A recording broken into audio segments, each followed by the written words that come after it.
పిలవాలి. కానీ మేము బాబాసాహెబ్ వారసులం కాబట్టి సంస్కారం అడ్డు వచ్చింది కాబట్టి మిస్టర్ ధర్మారెడ్డిని సంబోధిస్తున్నా. నేను పంచాయతీరాజ్ అసిస్టెంట్ ఇంజనీర్. నువ్వు చెప్పావు నిన్న రిజర్వేషన్లో వచ్చిన ఏఈలకి ఏమీ రాదు, ఏమీ చేత కాదు అని చెప్పావు. నా చరిత్ర, నా ఆటోబయోగ్రఫీ చెప్తాను విను. 98 joint as AE in RWS projects, 22 కోట్ల ప్రాజెక్టు, 6 సెక్షన్ ఆఫీసర్లో నేను ఒక్కనే చేసేవాడిని. 10 కోట్ల రూపాయలు నేను ఒక్కనే టర్న్ ఓవర్ చేశాను. మిగతా 5 10 కోట్ల రూపాయలు చేయడానికి 3 సంవత్సరాల టైం తీసుకున్నారు. This is all time record in ఉమ్మడి ఆంధ్రప్రదేశ్. దెన్ నెక్స్ట్ నెల్లూరు జిల్లా కావలి, 1 కోటి రూపాయలు రాజశేఖర రెడ్డి సీఎంగా ఉన్నప్పుడు ఐడిపి గ్రాంట్ కింద ప్రతి మండలానికి 1 కోటి రూపాయలు ఇచ్చేశారు సిమెంట్ రోడ్లకి. ఆంధ్రప్రదేశ్లో ఉన్న అన్ని మండలాల్లో అగ్రిమెంట్లు అయిపోయేసరికి 30 డేస్లో 1 కోటి రూపాయలు ఖర్చు పెట్టినటువంటి ఘనత నాది. I'm belongs to SC.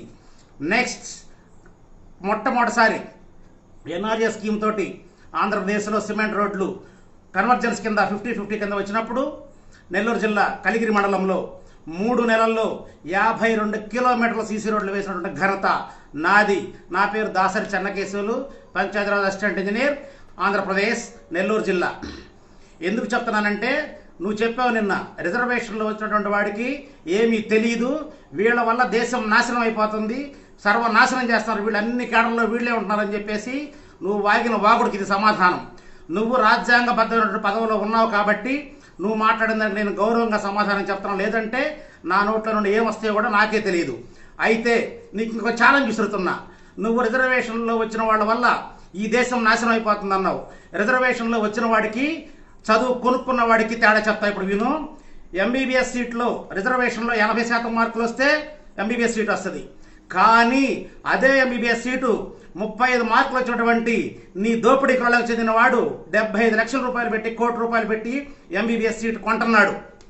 అరే 80 మార్కులు వచ్చినవాడు గొప్పవాడా, 35 మార్కులు వచ్చినవాడు గొప్పవాడా? ధర్మారెడ్డి, ఆన్సర్ మీ. నువ్వు నిజంగా ఒకే అబ్బా కనుక పుట్టుంటే దీనికి సమాధానం చెప్పాలి.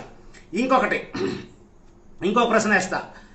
ఎవడైనా సరే రిజర్వేషన్లో చదివి ఉద్యోగం పొందాడే కానీ ఇంజనీరింగ్ కాలేజీలు పెట్టాడా, మెడికల్ కాలేజీలు పెట్టాడా, బ్యాంకులు పెట్టాడా, గనులు పెట్టాడా? ఎక్కడైనా సరే రిజర్వేషన్లో ఉద్యోగం తెచ్చుకున్నాడే కానీ ఇంకెక్కడైనా వాడికి ఛాన్స్ ఉందా?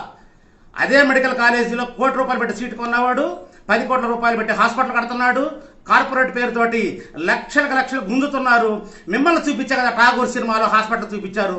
సిగ్గుందా నీకు? నేను ప్రశ్నిస్తా ఉన్నాను మిస్టర్ ధర్మారెడ్డి. ఇంకొక ప్రశ్న వేస్తాను నేను నీకు.